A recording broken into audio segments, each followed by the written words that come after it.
Hello,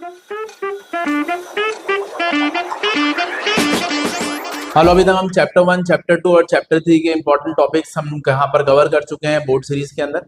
updated है, आप chapter 4 में स्टार्ट करने जा रहे हैं moving coil galvanometer, current sensitivity और वोल्टेज सेंसिटिविटी। इंपॉर्टेंट टॉपिक्स यहाँ पर है, आप यहाँ देख सकते हैं मूविंग कॉइल गैल्वेनोमीटर में आपका जो है गैल्वेनोमीटर यहाँ पर क्या है। गैल्वेनोमीटर वो डिवाइस यहाँ पर है जो कि करंट को डिटेक्ट करने का यहाँ काम करता है। Actually is a sensitive device which is used to detect a small amount of current, जो छोटे छोटे करंट को भी यहाँ पर डिटेक्ट कर सकते हैं। प्रिंसिपल यहाँ पर इसका क्या है कि मूविंग कॉइल गैल्वेनोमीटर इस प्रिंसिपल पे, इस फैक्ट पे यहाँ पर काम करता है कि जब भी किसी करंट कैरिंग कॉइल को आप मैग्नेटिक फील्ड में प्लेस करते हैं तो वो एक टॉर्क को यहाँ पर एक्सपीरियंस करते हैं। मतलब अगर आप एक कॉइल को मैग्नेटिक फील्ड में प्लेस कर देंगे तो कॉइल जब आप मैग्नेटिक फील्ड में रखेंगे तो वो कॉइल मैग्नेटिक फील्ड में यहाँ पर रोटेट कर सकती है, घूम सकती है। तो टॉर्क आपको पता है एक तरीके से रोटेटिंग एबिलिटी किसी ऑब्जेक्ट के अंदर यहाँ जनरेट कर सकता है, घुमा सकता है। तो मैग्नेटिक फील्ड के अंदर रखे हुए कॉइल में एक टॉर्क यहाँ पर जनरेट हो सकता है। इसी का यहाँ पर इसका प्रिंसिपल है जो कि गैल्वेनोमीटर यहाँ इस पे बेस्ड है, इसी तरीके के प्रिंसिपल पे वो काम करता है। समझने वाली बात यहाँ पर यह है कि मान लो अगर आपके पास में कोई मैग्नेट होता और आप उस मैग्नेट को जो है उस मैग्नेट के बीच में कॉइल प्लेस कर देते और इसमें कुछ करंट चला देते, तो करंट कैरिंग कॉइल जो है place in a magnetic field experiences torque, तो ये घूम सकता है। तो इस तरीके से इस कॉइल में एक रोटेटिंग एबिलिटी जैसी यहाँ पर जनरेट हो जाएगी और लगातार ये कॉइल जो है मैग्नेटिक फील्ड में रोटेट करता है। और जो टॉर्क इसमें लगता है उस टॉर्क का फॉर्मूला यहाँ पर होता है M cross B. M cross B का मतलब यहाँ पर हुआ, थोड़ा और अच्छे से लिख दें तो है एम बी साइन थीटा। तो एम बी साइन थीटा में एम यहाँ पर क्या चीज है, एम है मैग्नेटिक मोमेंट। मैग्नेटिक मोमेंट क्या है मैं थोड़ा बता देता हूँ। एम जहां पर जो मैग्नेटिक मोमेंट है, जब भी किसी वायर में करंट देखो तो उसमें मैग्नेटिक मोमेंट लिखते हैं करंट इनटू एरिया, और मैग्नेटिक मोमेंट यहाँ पर current into area and it is along the area vector. ये हमेशा किसके अलोंग यहाँ पर लिया जाएगा, एरिया वेक्टर के अलोंग। अब अगर आपके पास में कॉइल ये रहा और इसमें अगर यहाँ पर बोला जाए मैंने कुछ ये करंट चला दिया है, अब तो बताओ इस कॉइल का एरिया वेक्टर कैसे लिया जाए। तो मैग्नेटिक मोमेंट लिखना सीख रहे हैं, बाकी फिर अप्लाई करते हैं एक चीज को, समझते हैं छोटी छोटी सी बातें। मैग्नेटिक मोमेंट को यहाँ पर आप लिखते हैं करंट इनटू एरिया, और एरिया यहाँ पर जो है, अब एरिया तो देखो इसमें आगे भी हो सकता है और एरिया जो है वो पीछे भी, which is actually perpendicular to the plane, plane के परपेंडिकुलर है। बट यहाँ उन्होंने बताया कि आप इसका सबसे बढ़िया तरीका है सर्कुलेशन ऑफ करंट। करंट जहां पर चल रहा है उसके अलोंग फिंगर्स रोटेट करिए। अगर आप करंट के अलोंग फिंगर रोटेट करते हैं तो थंब यहाँ पर आपको मैग्नेटिक मूवमेंट का डायरेक्शन देगा। तो देखो करंट अगर एंटी क्लॉकवाइज है तो है आपका मैग्नेटिक मूवमेंट बाहर होगा, और अगर करंट मान लो इस कॉइल में क्लॉकवाइज होता तो मैग्नेटिक मूवमेंट आपका यहाँ पर बोर्ड के अंदर की तरफ होता। तो सबसे पहला पॉइंट, टॉर्क कैसे लिखना है, M B sine theta. Magnetic movement यहाँ पर कैसे लेना है, एरिया वेक्टर के अलोंग। एरिया वेक्टर कैसे लेना है, सर्कुलेशन ऑफ करंट के अलोंग यहाँ पर। तो सर्कुलेशन ऑफ करंट में देख सकते हैं ये बाहर की तरफ है, और यहाँ पर अगर मैग्नेटिक फील्ड कुछ इस तरीके से होता तो आप क्रॉस प्रोडक्ट कर लेते हैं, एम मैग्नेटिक मूवमेंट बाहर की तरफ और आपका यहाँ पर क्रॉस बी, बी देखो मैग्नेटिक फील्ड सामने, देखो एम क्रॉस बी पहले वेक्टर से दूसरे वेक्टर की तरफ थम गया ऐसे ऊपर, तो टॉर्क लगता और कॉइल यहाँ पर रोटेट करना शुरू कर देता। और एंगल लेना है वैसे भी इन दोनों के बीच में मैग्नेटिक मूवमेंट और मैग्नेटिक फील्ड, मतलब मैग्नेटिक मूवमेंट और मैग्नेटिक फील्ड के बीच का यहाँ पर एंगल होना चाहिए। अब ये यहाँ पर क्या बताना चाह रहे हैं, और मूविंग कॉइल गैल्वेनोमीटर कैसे यहाँ पर काम करता है कि current carrying coil magnetic field में टॉर्क तो एक्सपीरियंस करता है, बट उसे हमने इस्तेमाल कैसे किया है। तो ये समझते हैं पहले सिंपलेस्ट वे में। गैल्वेनोमीटर्स आपके पास में कई तरीके के यहाँ पर हैं, हम इजीएस्ट वे में समझने की कोशिश कर रहे हैं कि गैल्वेनोमीटर का कॉन्सेप्ट हमें समझ में यहाँ पे आ जाए। और ये याद रखिएगा जो डिटेलिंग यहाँ पर लिखी है थ्योरी में, इसे प्रॉपर तरीके से कवर करना है। छोटे छोटे पॉइंट्स यहाँ पर स्पेसिफिकली मेंशन करना जरूरी है। अगर आप लिखते हैं वहाँ अच्छे से तो बोर्ड में आपकी मार्किंग पॉइंट्स जो है वो पूरे नंबर आपको यहाँ पर प्रोवाइड करेंगे, जिसके अंदर काफी सारी डिटेलिंग है, जैसे प्रिंसिपल्स हैं, क्या काम करता है, फील्ड का रेडियल होना यहाँ पर जरूरी क्यों है, कौन कौन से टॉर्क यहाँ पर लग रहे हैं, तो ये प्रॉपर तरीके से इसे कवर करिए। बाकी और छोटी छोटी चीजें मैं यहाँ कवर करता जा रहा हूँ। आप देखिए सबसे पहले इजीएस्ट वे में समझते हैं कि यहाँ पर गैल्वेनोमीटर में हम बात कर रहे हैं साइड व्यू की। तो ये मैग्नेट्स यहाँ पर रख दी, आपने यहाँ पर एक कॉइल अटैच कर दिया, तो ये कॉइल लगाया। अब इस कॉइल में एक हिस्सा ऐसे मान लो कि कुछ करंट लेकर के आ रहा है और एक यहाँ से करंट लेके जा रहा है, तो ये एक तरीके से करंट कैरिंग कॉइल जैसा मान लीजिए, क्लियर है। इसमें ऐसा ऊपर की तरफ यहाँ पर आपने एक स्प्रिंग अटैच कर दिया, और भी कई तरीके से कंस्ट्रक्शन, बट सिंपल वे में बिल्कुल इजीएस्ट वे में समझ आ जाएगा बताना क्या चाह रहे हैं। और ऐसे एक स्प्रिंग यहाँ पर आपने नीचे की तरफ यहाँ अटैच कर दी, तो यहाँ पर आपके पास में एक स्प्रिंग ऊपर है और एक स्प्रिंग यहाँ पर ऐसे नीचे है। अब जैसे ही इस कॉइल में करंट चलाया और मैग्नेटिक फील्ड में इसे रखा तो ये टॉर्क लगाना एक्सपीरियंस करेगा। तो जैसे जैसे कॉइल घूमेगा तो इससे अटैच जो स्प्रिंग यहाँ पर है वो काउंटर करना शुरू करेगी। अगर मान लेते हैं कि कॉइल घूमने की कोशिश करता है क्लॉकवाइज डायरेक्शन में, तो स्प्रिंग जो है वो उसे काउंटर करती जाएगी, वो टाइट होती चली जाएगी और वो इसे वापस कैसे घुमाना चाहेगी, एंटी क्लॉकवाइज डायरेक्शन में। तो क्लॉकवाइज डायरेक्शन में जाती हुई स्प्रिंग को यहाँ पर वापस से लेके आना है। तो जैसे करंट आया तो करंट आने से कॉइल घूमा तो हमने उसके आगे की तरफ फेस पे एक पॉइंटर अटैच कर दिया। तो पॉइंटर आपने गैल्वेनोमीटर के अंदर देखा, जैसे करंट आया तो वो करंट से उसमें डिफ्लेक्शन आना शुरू हुआ। तो जब वो डिफ्लेक्शन आया तो उसे वापस भी तो लेके आना है। तो वापस लेके आने के लिए ये कॉइल रोटेट करता है, रोटेट करने पे स्प्रिंग टाइट होती जाती है और स्प्रिंग टाइट होने पर वो काउंटर करेगी, वो उसको उल्टा घुमाएगी। तो वो गया तो वापस भी तो आएगा, वापस लेके आने का काम आपका यहाँ पर स्प्रिंग्स का है। बट ये बहुत सेंसिटिव यहाँ पर होती है, याद रखिए। अगर आपने कुछ ज्यादा करंट यहाँ इसमें फ्लो करा दिया तो ये स्प्रिंग लूज हो जाएगी। इसलिए यहाँ पर इसे सेंसिटिव डिवाइस माना गया है। एक लिमिटेड अमाउंट के लिए, मतलब स्मॉल मेजरमेंट के लिए, डिटेक्शन के लिए यहाँ पर इसे रखा जाता है। तो ये इसका यहाँ पर साइड व्यू है। हम जो पढ़ने वाले हैं वो इसका टॉप व्यू है। इसमें हम एक नई चीज और ऐड करने वाले हैं, वो है आपका सॉफ्ट आयरन का यहाँ पर सिलेंडर। देखिए सिलेंड्रिकल सॉफ्ट आयरन को एज अ कोर, मतलब इसी वायर को जो हमने यहाँ पर रखा हुआ है हम इसे बाउंड करने वाले हैं सॉफ्ट आयरन सिलेंडर पर।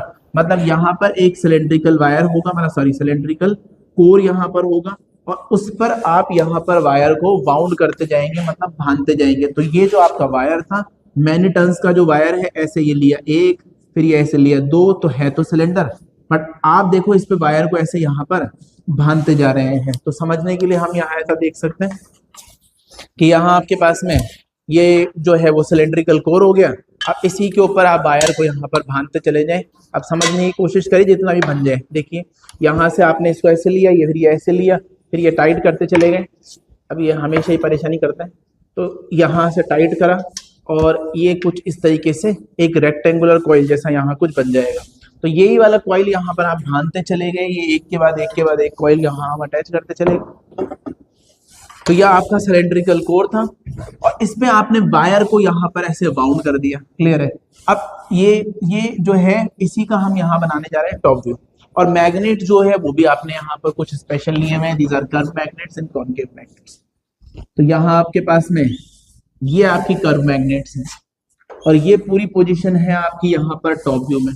तो ये आपकी कर्व मैग्नेट है, ये नॉर्थ पोल है और ये साउथ पोल है। अब ये कौन सी नई मैग्नेट्स आ गई? कर्व मैग्नेट्स का मतलब यहाँ पर क्या है?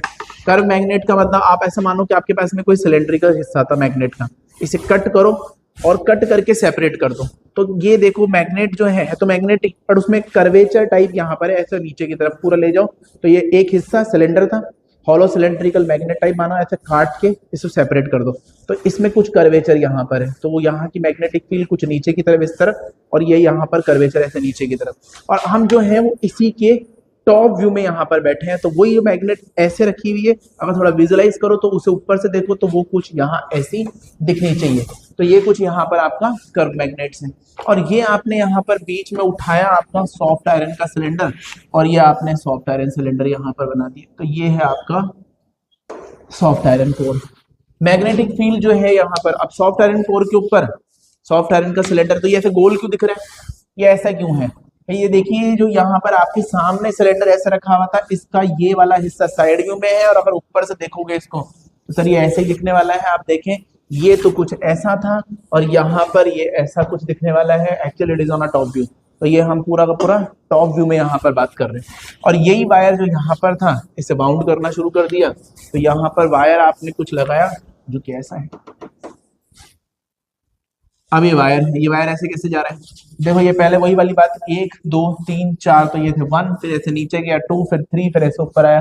तो इस तरीके से ऐसे काफी सारे टर्न्स आप इसमें यहाँ पर बना सकते हैं। तो ये काफी सारे टर्न्स यहाँ पर आप बना सकते हैं।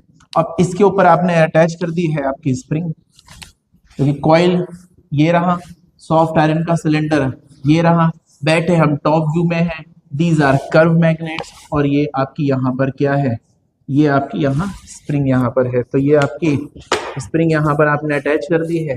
तो ये स्प्रिंग लगाई और ये इसका पॉइंटर यहाँ से सीधा ऐसे, और ऐसे मानो करंट कुछ ऐसे जा रहा है। तो कॉइल में करंट कुछ इस तरीके से करंट चल रहा है। करंट ऐसे गया, फिर नीचे गया, फिर इधर आया, फिर ऐसे ऊपर आया। थोड़ा विजुअलाइज हो रहा है अगर आप समझ पा रहे हैं। तो ये 1, फिर ऐसे 2, फिर 3 4। तो करंट के साथ ऐसे हाथ रखा तो सर्कुलेशन ऐसे रखा, करंट के साथ ऐसे हाथ रखा, ये आपका यहाँ पर क्या है, मैग्नेटिक मूवमेंट। तो करंट के अलोंग हाथ ऐसे अलोंग चलाने पर ये कुछ यहाँ पर मैग्नेटिक मूवमेंट है। वायर याद रखिएगा, वायर इंसुलेटेड है, वायर में आपस में कोई करंट नहीं, तो इंसुलेटेड वायर है और उनमें करंट अंदर चल रहा है। इंसुलेटेड का मतलब आपस में करंट नहीं जाएगा, ऐसा अंदर की तरफ यहाँ पर उसके अंदर करंट फ्लो कर रहा है। और ये डायरेक्शन आपके यहाँ पर किसकी है, मैग्नेटिक मूवमेंट की। और ये यहाँ पर आपकी स्केल है, और ये स्केल जो है उसमें ये पॉइंटर अटैच कर दिया, ये रीडिंग देने का काम करेगा। तो ये यहाँ पर कुछ इस तरीके से बना दिया गया है। अब यहाँ से निकलती हुई मैग्नेटिक फील्ड है, ये देखो, ये रही मैग्नेटिक फील्ड नॉर्थ। तो नॉर्थ से निकलेगी और कहाँ जाएगी, साउथ में। फिर आप देख सकते हैं नॉर्थ से निकलेगी और कहाँ जाएगी, साउथ में। और ऐसे ही नॉर्थ से निकलेगा और मैग्नेटिक फील्ड कहाँ जाएगा, साउथ में। तो नॉर्थ से मैग्नेटिक फील्ड लाइन स्टार्ट होती है और टर्मिनेट होती है आपके यहाँ पर साउथ में। तो इस कर्व मैग्नेट ने फील्ड को यहाँ पर ऐसा रखने की कोशिश करी कि फील्ड हमेशा जो है वो रेडियल रहा। रेडियल का मतलब यहाँ देखो लिखा है मेक द फील्ड रेडियल, मतलब रेडियल का मतलब यहाँ पर ऐसा हुआ कि along the radius. Simple way में अगर हम समझे तो आप ऐसा मान लो कि कोई सर्कल बना दो। अब ये सर्कल है, ये सेंटर है, और ये देखो, अगर आप देखो तो ये सब रेडियस ही है इसके। तो अगर मैं ऐसे बोलूं कि कुछ ऐसी फील्ड है कि वो हमेशा प्लेन के अलोंग रहेगी, मतलब फील्ड को आप यहाँ पर इस तरीके से देख सकते हैं कि फील्ड शुड बी अलोंग, कि अगर यहाँ पर ऐसा ये प्लेन है तो इसमें कुछ फील्ड हमेशा इसी के प्लेन के अलोंग चलनी चाहिए। प्लेन के अलोंग है, अगर प्लेन के अलोंग फील्ड है हमेशा ही, तो एरिया का जो वेक्टर होता है वो होता है प्लेन के परपेंडिकुलर। तो एरिया वेक्टर होता है प्लेन के परपेंडिकुलर, और फील्ड जो है वो प्लेन के अलोंग है। The angle between them, field में और एरिया वेक्टर में। आप खुद ही यहाँ पर समझ सकते हैं कि फील्ड और एरिया वेक्टर में एंगल यहाँ पर आपके पास में आ जाना चाहिए कितना, 90 डिग्री। तो 90 डिग्री का यहाँ पर एंगल होगा। 90 डिग्री का एंगल होने से फायदा यहाँ पर ये होगा कि आपका टॉर्क जो आने वाला है एम बी साइन थीटा में, वो आपका मैक्सिमम हो जाएगा। तो 90 डिग्री का होने की वजह से आपका टॉर्क यहाँ पर क्या आ जाएगा, मैक्सिमम टॉर्क आएगा। तो हम यहाँ पर फील्ड को रेडियल इसलिए चाहते हैं, रेडियल इसलिए चाहते हैं कि एरिया वेक्टर में जो कि प्लेन के परपेंडिकुलर था, और मैग्नेटिक फील्ड में एंगल यहाँ पर 90 डिग्री हो जाए, और ऐसा होने पर आपका टॉर्क जो लग रहा है वो मैक्सिमम हो जाएगा। टॉर्क मैक्सिमम यहाँ पर इसलिए चाहिए जिससे साइन थीटा में थीटा हो जाए 90, साइन 90 होता है 1, और साइन 91 होने से आपका ये थीटा जो एंगल था एम और बी के बीच का, मैग्नेटिक फील्ड और मैग्नेटिक मोमेंट के बीच का, ये फिक्स हो जाएगा।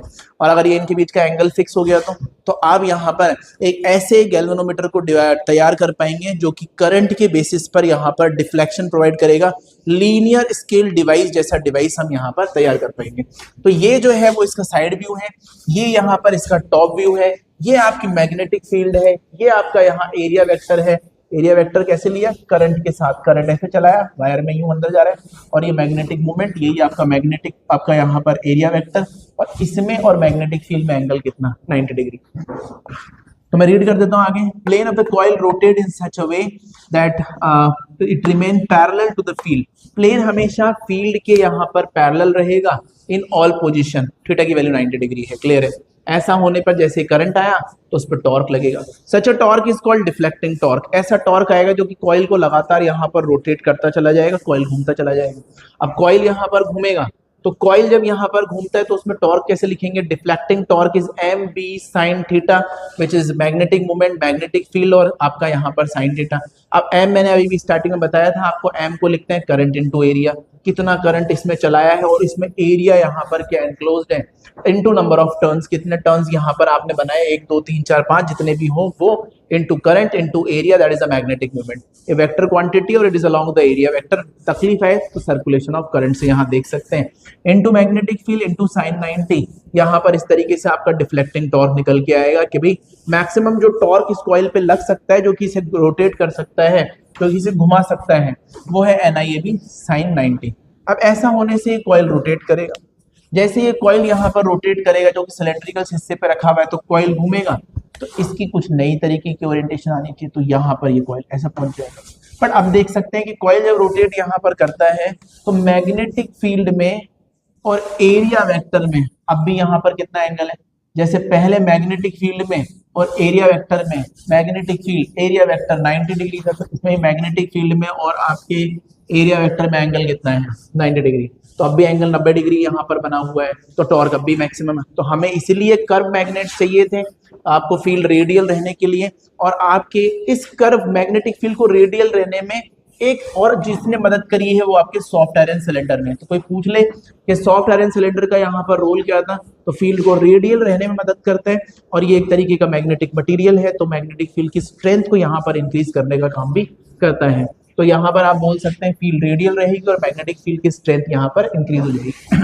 बट अगर अभी भी देखो तो एंगल 90, और फिर आप और रोटेट करके देख लो तो पॉइंटर घूम के नए पोजीशन पे आ गया, कॉइल घूम रहा है, कोई जैसे जैसे करंट आएगा वैसे वैसे इसमें डिफ्लेक्शन बढ़ता जाएगा। और आप और रोटेट करता तो देखो ये वाला अगर एरिया ये आपका कॉइल है, तो ये आपका यहाँ पर जो है वो मैग्नेटिक मूवमेंट होना चाहिए, तो ये कुछ अब भी यहाँ पर ऐसा आ रहा है।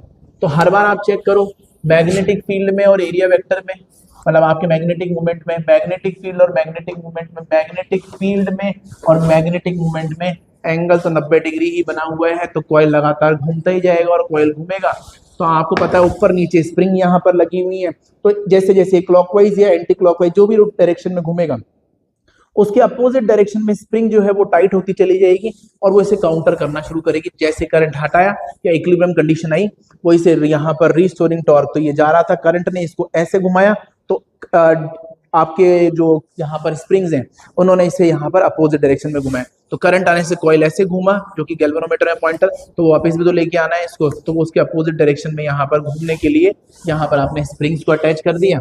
अब इसमें यहाँ पर स्प्रिंग रोकनी है तो वो एक अलग छोटे छोटे कॉन्सेप्ट और है, बट हम जर्नल वे में यहाँ पर समझे तो rectangular coil connected to the torsional spring provided the counter torque, और वो काउंटर टॉर्क जनरेट करा। अब काउंटर टॉर्क कैसे लिखना है, रीस्टोरिंग टॉर्क जो यहाँ पर लग रहा है, जो कि इस कॉइल को जो ऐसे घूम रहा था इसे वापस लेके आएगा, इस तरीके से घूमते हुए कॉइल को उल्टा घुमाएगा, वो डायरेक्टली प्रोपोर्शनल डिफ्लेक्शन के यहाँ पर है। जितना ज्यादा डिफ्लेक्शन उतना ही ज्यादा रीस्टोरिंग टॉर्क। जैसे स्प्रिंग में टेंडेंसी देखी होगी आपने कि स्प्रिंग को खींचो, तो स्प्रिंग को जैसे जैसे हम खींचते हैं उसमें डिस्प्लेसमेंट यहाँ पे आएगा, मतलब आप बोल सकते हैं पहले आसानी से खींचेगा, और जैसे जैसे और इसे खींचते चले जाएंगे तो यहाँ पर इसे खींचने में थोड़ी मुश्किल होगी। तो हमने तो ये फॉर्मूला बहुत बार पढ़ा है, F इक्वल टू यहाँ पर KX, तो F इक्वल टू KX के अंदर X जैसे जैसे बढ़ेगा रिस्टोरिंग फोर्स बढ़ेगी, बस उस X की जगह पे यहाँ पर आपने थीटा लिया है, वो चलने वाली बात थी, ये घूमने वाली बात है, क्लियर है। तो यहाँ पर आप डिफ्लेक्शन लिखते हैं यहाँ पर थीटा, और जैसे ही प्रोपोर्शनैलिटी यहाँ पर हटाते हैं तो रीस्टोरिंग टॉर्क को यहाँ पर आप लिखेंगे K theta which is torsional constant. K here is a torsional constant जो कि पर यूनिट ट्विस्ट को इंडिकेट कर रहा है, 1 डिग्री 2 डिग्री कितना कितना घूमते जाएंगे उस बात को यहाँ पर दिखा रहा है, तो इक्वल टू K थीटा। तो ये तो नहीं बनाना है क्योंकि ये तो यहाँ समझाने के लिए बनाया था, और जब काउंटर टॉर्क और डिफ्लेक्टिंग टॉर्क, जो घुमाने वाला करंट वाला टॉर्क और जो इसे वापस लेके आने वाला टॉर्क आपस में बराबर हो जाएगा, तो हम यहाँ पर बोलेंगे एट इक्विलिब्रियम कंडीशन के अंदर दैट इज रीस्टोरिंग टॉर्क जो कि स्प्रिंग ने दिया एंड डिफ्लेक्टिंग टॉर्क आपस में एक दूसरे को काउंटर करेंगे, और K theta is a deflection और K इज आपका जो कि यहाँ ट्विस्ट जो जनरेट हो रहा है पर यूनिट ट्विस्ट के लिए यहाँ पर टॉर्शनल कांस्टेंट, और which is equal to NIAB sin 90। तो यहाँ पर थीटा इक्वल टू कितना आ जाएगा, NBA अपॉन K इंटू आई। अब देखो साइन थीटा हट गया था यहाँ से, इसलिए ये फायदा हुआ कि देखो directly theta directly proportional to I, क्योंकि नंबर ऑफ टर्न्स कांस्टेंट है, मैग्नेटिक फील्ड कांस्टेंट है, एरिया यहाँ पर कांस्टेंट है, और टॉर्शनल कांस्टेंट तो वैसे ही कांस्टेंट है, तो that is theta directly proportional to I. तो डिफ्लेक्शन यहाँ पर करंट के डायरेक्टली है। अब अगर मैंने यहाँ पर थीटा फिक्स नहीं करा होता और फील्ड रेडियल नहीं रखी होती और ऐसा मैग्नेट नहीं लिया होता तो हम फंस जाते और हमें यहाँ पर नया एंगल मिलता कुछ यहाँ पर साइन थीटा, वो जो इनके बीच का एंगल है जो डिफ्लेक्शन था और ये इनके बीच का एंगल, तो ये स्केल लीनियर नहीं हो पाता, इसलिए इस थीटा को फिक्स किया गया कि इसे हटाओ और आप यहाँ पर थीटा जैसे जैसे करंट आए उस करंट को डिफ्लेक्शन से यहाँ पर देख लो, जितना ज्यादा करंट उतना ज्यादा डिफ्लेक्शन। ऐसा करने पर हम एक लीनियर स्केल डिवाइस यहाँ पर तैयार कर पाए। कुछ यही है आपके मूविंग कॉइल गैल्वेनोमीटर में इंपॉर्टेंट टॉपिक है, तैयार करिए। बाय।